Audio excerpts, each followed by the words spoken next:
రాజకీయాల్లో దాదాపు 2 దశాబ్దాల పాటు తిరుగులేని చక్రవర్తిగా వెలుగొందిన నితీష్ కుమార్ తన మఖాన్ని పాట్నా నుండి ఢిల్లీకి మార్చారు. బీహార్ ముఖ్యమంత్రి పదవికి రాజీనామా చేసి రాజ్యసభ సభ్యునిగా ప్రమాణ స్వీకారం చేయడం ద్వారా దేశ రాజకీయాల్లో మరో ఆసక్తికర చర్చకు తెరలేపారు.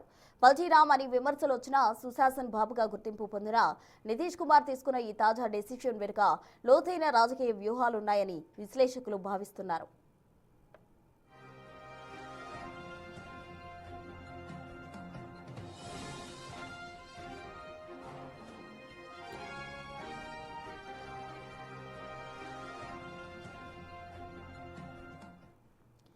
పంతొమ్మిది వందల 70లలో జయప్రకాష్ నారాయణ్ ఉద్యమం నుంచి రాజకీయాల్లోకి వచ్చిన నితీష్ కుమార్ సోషలిజం పునాదులపై తన ప్రస్థానాన్ని నిర్మించుకున్నారు.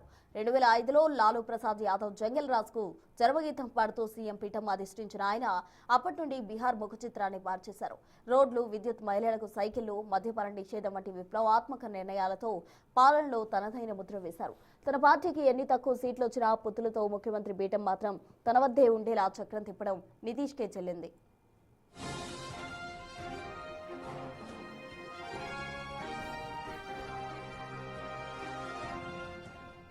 20 ఏళ్ల పాటు బీహార్ను ఏలిన ఈ దేశాలు ఇప్పుడు జాతీయ రాజకీయాల్లో కీలక పాత్ర పోషించాలని నిర్ణయించుకున్నారు. ఈ మార్పు వెనుక ప్రధానంగా 3 కారణాలు కనిపిస్తున్నాయి. తన కుమారుడు నిషాంత్కు జేడీయూ పగ్గాలు అప్పగించేందుకు వీలుగా ముందే రూట్ క్లియర్ చేసుకున్నారు.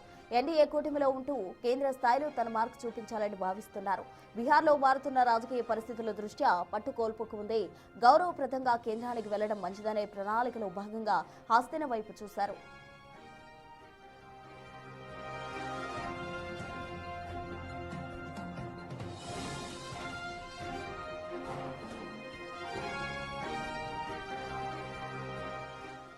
ముఖ్యమంత్రి పదవి నుండి తప్పుకున్న బీహార్పై నితీష్కు ఉన్న పట్టు తగ్గలేదు. ప్రస్తుతం బీజేపీకి చెందిన సామ్రాట్ చౌదరి వంటి వారు బాధ్యతలు చేపట్టిన తెర వెనుక నితీష్ కుమార్ దిశానిర్దేశం కొనసాగుతుందని స్పష్టమవుతోంది.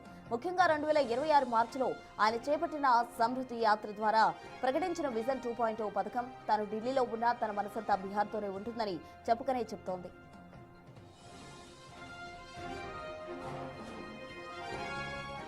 తన సుదీర్ఘ రాజకీయ జీవితంలో ఆయన కేవలం ఒకే ఒక్కసారి 1985లో ఎమ్మెల్యేగా గెలిచారు. ఆ తర్వాత నుంచి ఎమ్మెల్సీగానే ఉంటూ ముఖ్యమంత్రి పదవిని నిర్వహించడం ఆయనకి సాధ్యమైంది. నాడు ప్రధాని మోదీ అభ్యర్థిత్వాన్ని వ్యతిరేకించి ఎన్డీఏ నుండి బయటకు వచ్చిన నితీష్ నేడు అదే మోదీ నాయకత్వంలో కీలక బాధ్యతలు చేపట్టేందుకు సిద్ధమవడం ఆయన రాజకీయ చాణక్యానికి నిదర్శనం. మొత్తానికి నితీష్ కుమార్ రాజకీయాల నుంచి విశ్రాంతి తీసుకోవడం లేదు.